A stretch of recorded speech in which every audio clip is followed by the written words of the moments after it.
Good morning, Denise Dryden here, down by the water in Bainbridge Island. This is a little dock out in front of my house, and it's finally cloudy enough to be able to sit outside without the sun in my face the whole time. So, good morning.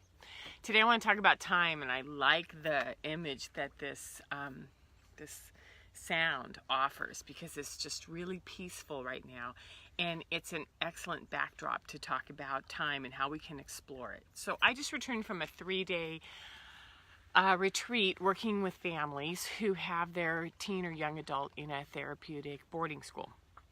I work with parents who are full and they're vibrant and they're successful and they have their own businesses, and their time is very valuable.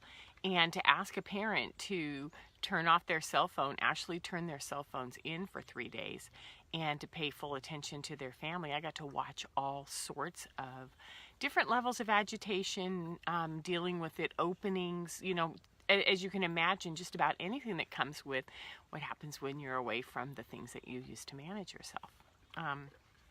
So time feels linear. There's a beginning to each day. When we wake up, there's a close to each day when we go to sleep. There's commute time, work time, free time, time with the family. It moves forward hour by hour, day by day, right? So that's what we think, is that time is linear and that there's only so much of it and we make the most out of each day, and that every day is sequential, and every day is sequential into a week, into a month, into a year, into a decade, into a century, and that our job is just to keep marching along. Well, what if there's a different way of looking at it? Really, what if there is a different way of looking at it? There are also experiences that we can have and events that we have where time stands still, where time can absolutely stop. Each of us has had an experience like this, whether it's something like a catastrophic event, like when the Challenger exploded, or 9/11, or when you're witnessing an auto accident and it's sort of happening in slow motion and everything just sort of comes down to, how do I focus on that? Anytime that something comes in and sort of grabs our full attention, time slows down.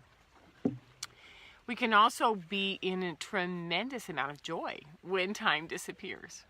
So I like those things when I'm focusing on something, when time just literally disappears. I can't even remember the time. It might be a fabulous conversation. It might be having mind-blowing sex. It might be when I'm outside in nature and all the trees and the birds and the water and the lapping of the tide coming in, has my full attention. So one of the students at the retreat said something that prompted this topic for today. He stood up and he shared his wisdom. He said that time is so big, so multidimensional, that when I try to bring it all down into a small box, like an hour, like in a container, I get anxious and I get agitated. It's too big. And I thought, yeah, it really is. If time is not linear, if it's multi-layered and it has lots of experiences, and when we give it our attention, we can stop it. When we really want to focus on something, it is our friend. Then it is so much bigger than just what we put in the container of an hour. Time is also really difficult to manage if you're at odds with it.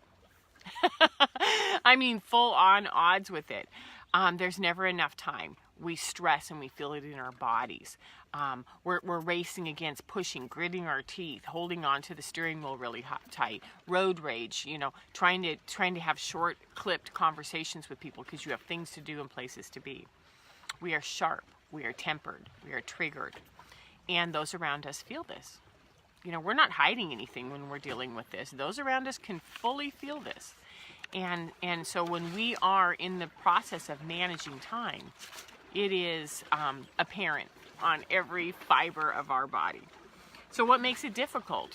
What is so difficult about managing, I'm putting my papers down. What's so difficult about managing time? Think about this. It is, if it's a continuous loop and it's always moving, or a continuous line, and if it's difficult to harness, if we don't understand it, if we don't know how to use it, then we're not partnering with it. We're not in a manager role. We're not even in a partner role. We are in a victim role of time is controlling us. And we forget that we can play with it, right? We forget that our entire purpose is to play with time.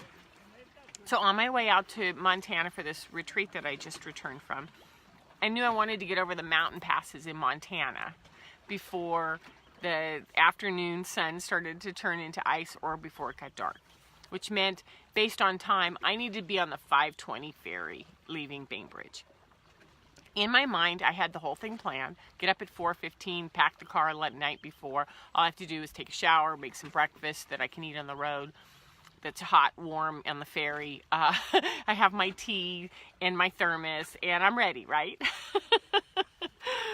Well, somehow I kept thinking I have to leave at 5 o'clock. I have to leave at 5 o'clock for the 5:20 ferry. And then it dawned on me, wait a minute, they usually take 10 minutes to load the ferry. I'm screwed. Oh no, everything, I didn't even realize this till like 4:40, 4:45. And I thought, I can't miss this ferry, because if I miss the ferry, everything is off. So, what I did was I centered myself and I said, I got a problem. I have a dilemma. I need time to slow down. I need to partner with time, and I need to not stress. I need to calm my system down. I need to work as efficiently as I can, and I need to envision myself getting in my car, driving the 10 to 15 minute drive to the ferry station, and driving on, right? I'm on the ferry. I see myself driving on the ferry. So I slowed down time.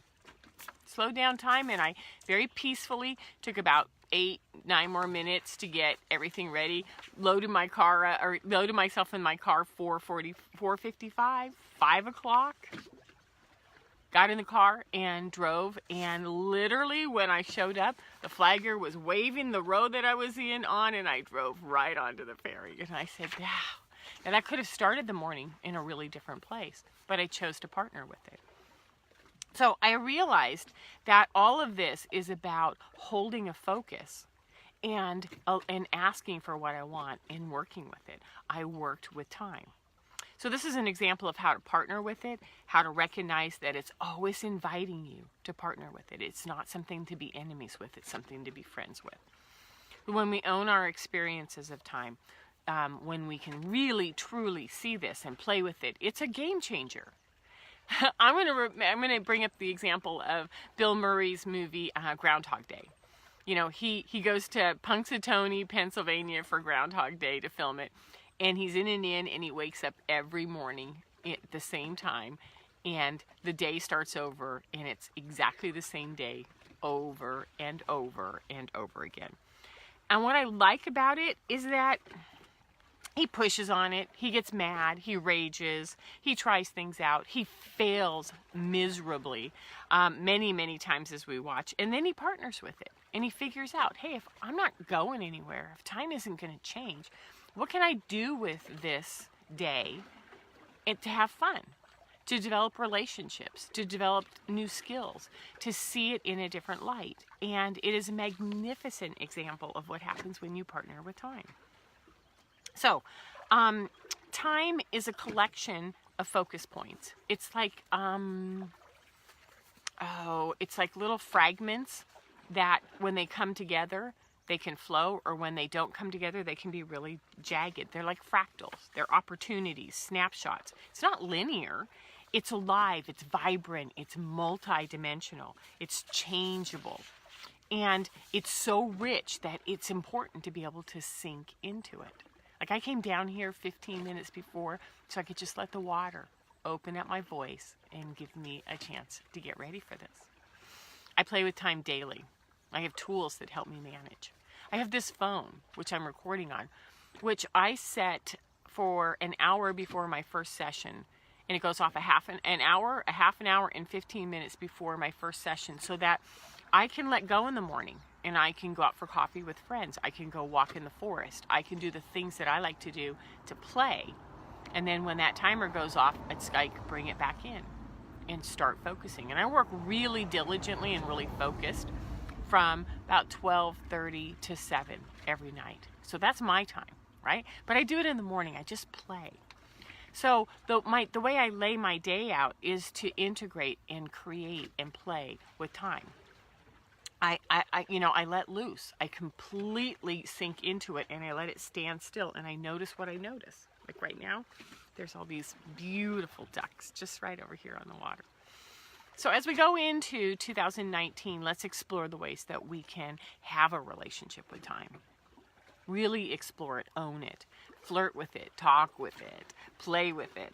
Be serious about taking time serious. Get to know it and see what happens. If this is something you're interested in learning how to do, that's what I do. I coach time, I coach relationships, I coach self-awareness, I coach parent-child, I coach partners. I'm fill in the blank. Give me a call. You can find me on DeniseDrydenCoaching.com and have a fabulous Sunday. Have a fabulous last week of January as we go into February, and enjoy the time this weekend.